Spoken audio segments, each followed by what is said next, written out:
Price lord. நான் pastor Roshan Shan. கிறிஸ்தவர்கள் என்றால் வாடகைக்கு வீடு கிடையாது. இந்த வார்த்தை எங்க சொல்லப்படுதுன்னா, தமிழ்நாட்டில் சொல்லப்படுகிற வார்த்தை.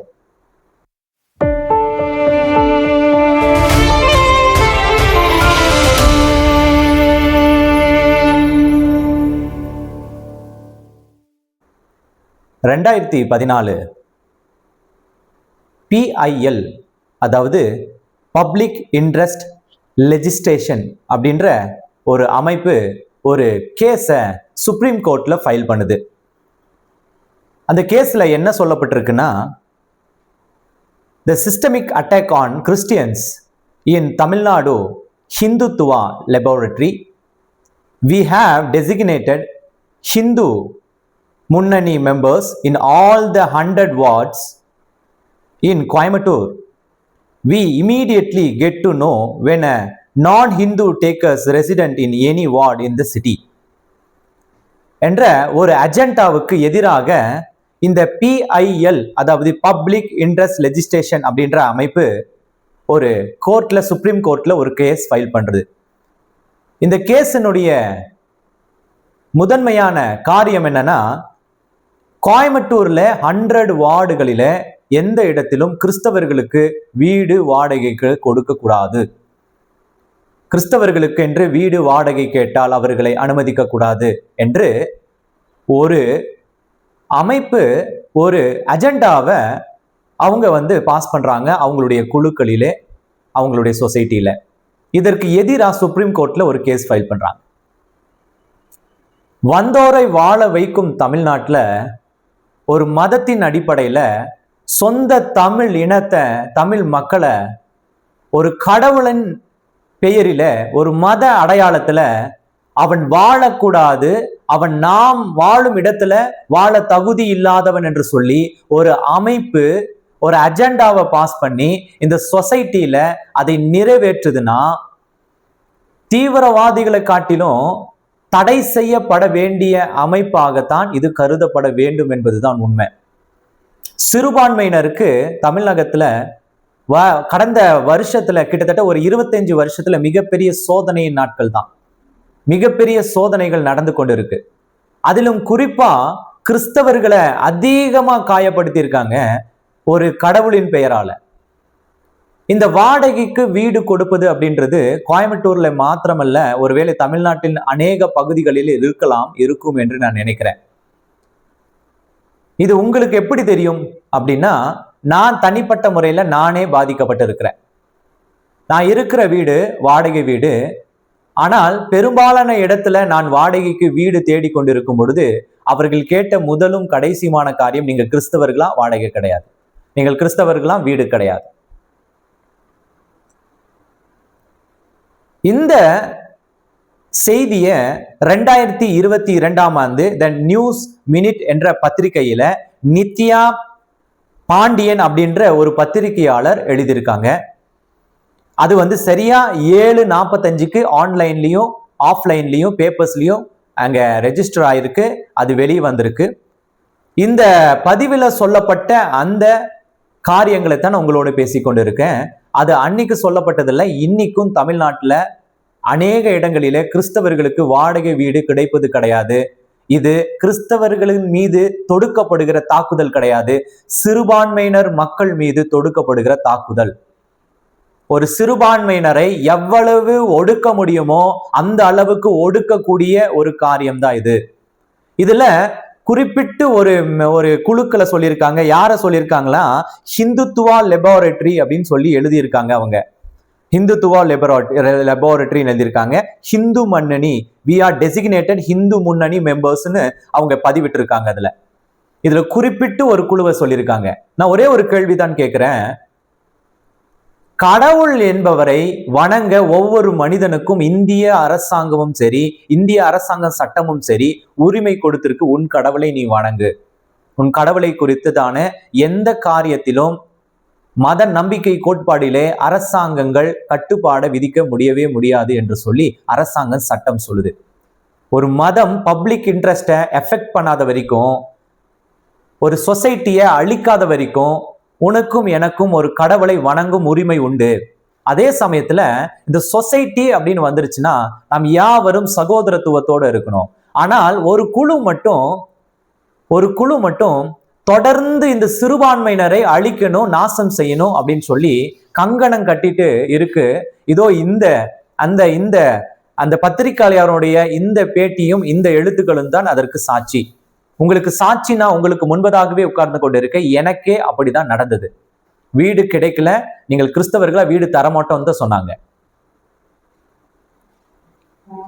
இது எப்பத்துல இருந்து அதிகமா இருக்கு அப்படின்னு அவங்க எழுதியிருக்காங்க. எப்பத்துல இருந்து அதிகமா இருக்குன்னா 2014 இருந்து அதிகமா இருக்கு. அதாவது பிரைம் மினிஸ்டர் நரேந்திர மோடி பிரதமர் ஆன பிறகு அதிகமா இது ஒரு கொடுமையாகவே நடத்தப்படுகிறது அப்படின்னு சொல்றாங்க.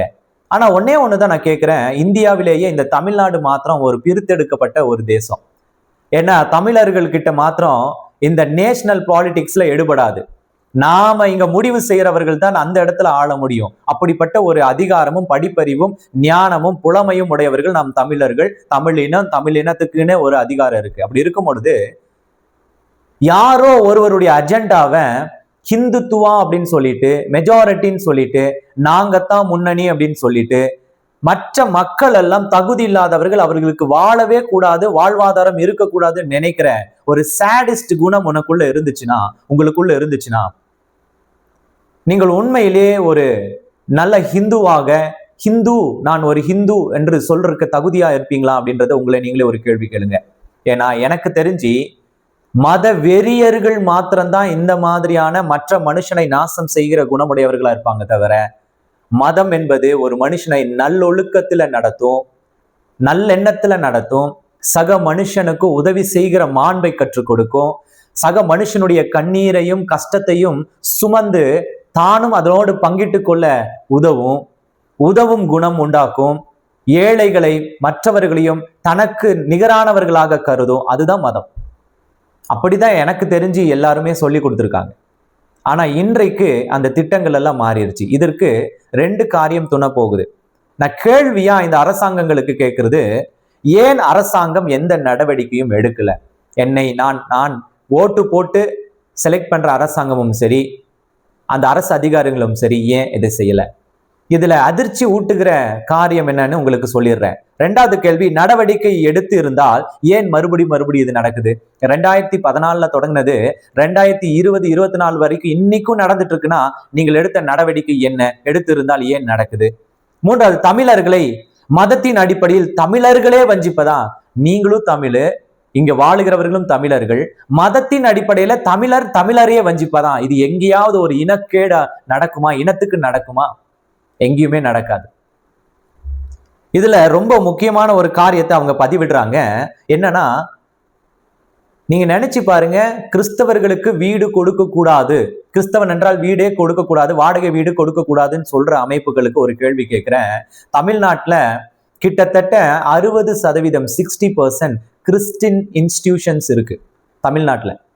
நீங்க சொல்ற இதே கோயம்புத்தூர்ல இருந்து தான் இந்த கட்டுரை எழுதியிருக்காங்க. அந்த கோயம்புத்தூர்ல 65% கிறிஸ்டின் இன்ஸ்டிடியூஷன்ஸ் இருக்கு. 65%. ஏதாவது ஒரு கிறிஸ்டின் இன்ஸ்டிடியூட்ல கூட இன்ன வரைக்குமே ஒரு ஹிந்து பையன், நீ ஹிந்து பொண்ணு, உன்னை நாங்க சேர்க்க மாட்டோம்னு சொன்னதே கிடையாது. ஆனா நீங்க தான் இப்படி பேசுறீங்க, நீங்க தான் இப்படிப்பட்ட பிரிவினையை பேசுறீங்க. 2வது காரியம், ஒரு அதிர்ச்சி ஊட்டுற காரியம் என்னன்னா, police and bureaucracy are also hostile. அந்த தலைப்புல எழுதியிருக்காங்க, போலீஸ் அண்ட் பியூரோக்ரசியா ஹாஸ்டைலா இருக்காங்க. என்னன்னு பாத்தீங்கன்னா, when TNM decided to hit the ground and investigation.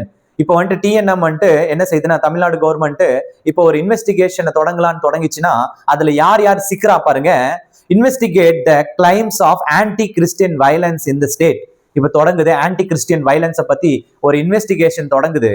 We are not only found strong trace of ideology of hate in the interior part of a state. நாங்க கண்டுபிடிச்சதுல interior part of the ஸ்டேட்ல ideology, அதாவது கிறிஸ்தவம் என்ற இந்த ஐடியாலஜியை இல்லாதவர்கள் மாத்திரம் பிரச்சனை கிடையாது. ஆனா யார் பிரச்சனைனா, அவங்க சொல்றதுதான் மிகப்பெரிய அதிர்ச்சி. But also discovered the case where the police and bureaucracy are also hostile to the missionaries. இதுதான் பயங்கரமான பிரச்சனை. இதுல இந்த இந்த கிறிஸ்துவ எதிர்ப்பு ஆன்டி கிறிஸ்டின்ஸ் மாத்திரமே காரணம் கிடையாது. இதுல பியூரோக்ரசியில இருக்கிற சட்டத்துக்கு உட்பட்டு சட்டத்தை நிலைநாட்ட வேண்டிய போலீஸ் மற்றும் மற்ற அதிகாரிகளும் இவர்களுக்கு எதிராக, அதாவது கிறிஸ்தவர்களுக்கு எதிராக, இவர்களுடைய மிஷினரிகளுக்கு எதிராக இருக்கிறார்கள் என்று இவர்கள் கண்டறியப்பட்டிருக்கு. இதெல்லாம் ஒரு கட்டுரையாக பத்திரிகையில வந்ததை உங்களுக்கு நான் படிச்சு காட்டிட்டு இருக்கேன்.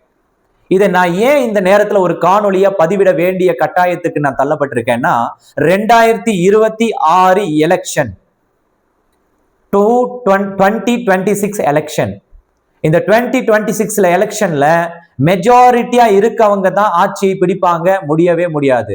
மெஜாரிட்டி பீப்புளுடைய ஓட்டுல ஆட்சியை பிடிக்க முடியாது. Who are the minorities? Muslim, Christian, Sikh, Jain and etcetera குழுக்கள். மைனாரிட்டி பீப்புள் யார டிசைட் பண்றாங்களோ அவங்க தான் ஆட்சியை பிடிக்க முடியும் என்பதுல நீங்க கவனமா இருந்துக்குங்க. குத்த குத்த குத்த குத்த குனிஞ்சுக்கிட்டே இருக்கலாம் அப்படின்னு சொல்றது ரொம்ப தப்பு. ஒரு தமிழ் மக்களே, தமிழ் இனத்தை, தமிழ் இனமே ஒரு மதத்தின் அடிப்படையில, ஒரு கடவுளின் பெயரில நாசம் செய்யலாம் அப்படின்னு நீ நினைச்சனா, அவனுக்காக அவனுடைய கடவுள் எழுந்து வந்து நிற்பார். அவனுக்காக யுத்தம் செய்ய அவருடைய கடவுள் வந்து நிற்பார். இதை நாம இந்த எலெக்ஷன்ல பார்க்கத்தான் போறோம். பத்திரிகையாளர்கள்லாம் பேசுறாங்க, செய்தி ஊடகங்கள்ல பேசுறாங்க, மதர் ஆஃப் ஆல் எலெக்ஷன்ஸ் 2026 சொல்லிட்டு 2026 election mother of all elections, எல்லா எலெக்ஷன்களுக்கும் தாயானவளா இருக்க போறான்னு சொல்லிட்டு உண்மையிலேயே அப்படிதான் இருக்கு. ஏன் தெரியுமா? இந்த எலெக்ஷன்ல மெஜாரிட்டியா நீங்க சொல்லுகிற மக்கள் ஓட்டு போட்டா கூட ஒரு அரசாங்கம் ஜெயிக்க போடுறதுல நீங்க கேவலப்படுத்தி இந்த நாள் வரைக்கும் தாழ்த்தியே வைக்கணும்னு நினைக்கிற இந்த மைனாரிட்டி பீப்புள் யார டிசைட் பண்றாங்களோ அவங்க தான் அரசாங்கமா வரப்போகுது. அந்த அரசாங்கம் தான் ஆள போகுது. ஒரு அளவுக்கு அடிக்கலாம், அளவுக்கு மீறி அடிக்கிறீங்க. ஒரு அளவுக்கு அவமானப்படுத்தலாம், அளவுக்கு மீறி அவமானப்படுத்துறீங்க. ஒரு அளவுக்கு நசுக்கலாம், குரலை வெளியே விடாம என்ன செய்ய முடியுமோ செய்யலாம். ஆனால் ஒரு நாள் நீதி வெளிப்பட்டே தீரும். ஆங்கிலேயர் வந்து இந்தியாவை அடிமைப்படுத்தினா, பொக்கிஷத்தை அள்ளி சென்றான், நாயிலும் மோசமா நடத்தினான். ஆனா ஒரு புரட்சி வந்தது, எல்லாம் தலைகீழா மாறிடுச்சு. இன்னைக்கு இங்கிலாண்டே இந்தியா கிட்ட கையேந்தி நிக்குது. என்னைக்குமே சகோதரத்துவம் இருக்கிற தேசத்துல தான் சமத்துவம் இருக்கும். சமத்துவம் இருக்கிற இடத்துல தான் நியாயம் விசாரிக்கப்படும்.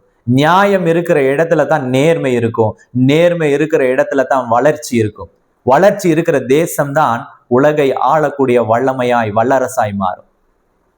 இந்த அடிப்படையில நம்ம நடக்கல, நமக்குள்ளேயே பிரிஞ்சு மதத்தை காட்டி, கடவுளை காட்டி இனியும் அடிமைப்படுத்துவதை விட்டுருங்க. இப்போ உங்களுக்கு ஒரு கேள்வியை கேட்கிறேன், இந்த வீட்டு ஓனர்களுக்கு நான் ஒரு கேள்வியை கேட்கிறேன். சரி, நீங்க எங்களுக்கு வீடு கொடுக்க வேண்டாம், கிறிஸ்தவர்களுக்கு வீடு கொடுக்க வேண்டாம், கிறிஸ்தவர்களுக்கு நீங்க வந்துட்டு உணவளிக்க வேண்டாம், கிறிஸ்தவர்களுக்கு நீங்க எதுவுமே செய்ய வேண்டாம், நீங்க தட்டுல சாப்பிட்ற ஒரு உணவு பருக்கையில இருக்கிற ஒரு உணவு கூடவா ஒரு கிறிஸ்தவனுடைய தோட்டத்திலிருந்து வந்ததா இல்லாமல் இருக்கலாம். உங்களுடைய படிப்புல ஒரு கால்வாசியா கிறிஸ்தவனுடைய எந்த பங்களிப்பும் இல்லாமல் இருக்கு. தமிழ்நாட்டுல முன்னேற்றத்துல கிறிஸ்தவன் என்பவன் எந்த ஒரு பங்களிப்பும் கொடுக்கலையா? இந்தியாவின் முன்னேற்றத்துல, மருத்துவத்துல, கல்வியில, வேலை வாய்ப்புல, வேலை வளர்ச்சியில, டெக்னாலஜியில, இன்னைக்கு நீங்களும் நானும் யூஸ் பண்ற ஃபேஸ்புக்ல இருந்து, யூடியூப்ல இருந்து, ட்விட்டர் வரைக்கும் ஒரு கிறிஸ்தவனால் உருவாக்கப்பட்டது. அது தெரியுமா இல்லையா? அதை யூஸ் பண்ணாதீங்க. இந்த யூடியூப்ல தான் இந்த காணொலியை பாக்குறீங்க. இந்த யூடியூபை உருவாக்குனது ஒரு கிறிஸ்தவன். அதனால என்ன செய்யறீங்க? இப்போ யூடியூபே யூஸ் பண்ண மாட்டீங்களா? அச்சு இயந்திரத்தை முதலில் இந்தியாவுக்கு கொண்டு வந்தவன் ஒரு கிறிஸ்தவன். அதனால புக்ல அச்சிட்டு கொடுத்தாங்களே, புக்ல தூக்கி எரிஞ்சிடுறாங்களா உங்க பிள்ளைங்க? ரேடியோவை கண்டுபிடிச்ச ஒரு கிறிஸ்தவன். அதனால என்ன செய்யறோம்? ரேடியோவையே தூக்கி எரிஞ்சிருவீங்களா? எது செய்யறதுனா இருந்தாலும் தொலைநோக்கு பார்வையோட செய்யணும். யாரை எதிர்க்கிறதா இருந்தாலும் நீ யாரை எதிர்க்கிறோன்னு தெரிஞ்சுட்டு எதிர்க்கணும்.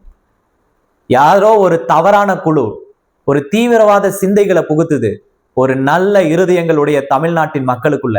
தமிழ்நாட்டு மக்கள் நண்பர்களும் உதவும் உள்ளமுள்ளவர்களும் இருக்காங்க. அவர்கள் என்னைக்குமே மதத்தின் அடிப்படையில ஒரு மனுஷனை எடை போடுறது கிடையாது. ஆனா ஒரு கூட்டம் வந்துருச்சு, நுழைஞ்சிருக்கு, மதத்தை காட்டி எடை போடு, மதத்தை காட்டி எடை போடுன்னு சொல்லி அவர்களுடைய அழிவு 2026 எலெக்ஷனோட முடிஞ்சிச்சு. அப்படி ஒரு கூட்டம் இருந்துச்சுன்ற அடையாளமே இல்லாமல் போக போகுது. ஏன்னா மறுபடியும் அந்த சகோதரத்துவம் தமிழ்நாட்டுக்குள்ள வரப்போகுது, இந்தியாவுக்குள்ளேயும் மிக விரைவில் வரப்போகுது. இந்த காட்சிகளை நம்ம பார்க்கத்தான் போறோம். வலியும் வேதனையோடும் இந்த காணொலியை பதிவிடுறேன்.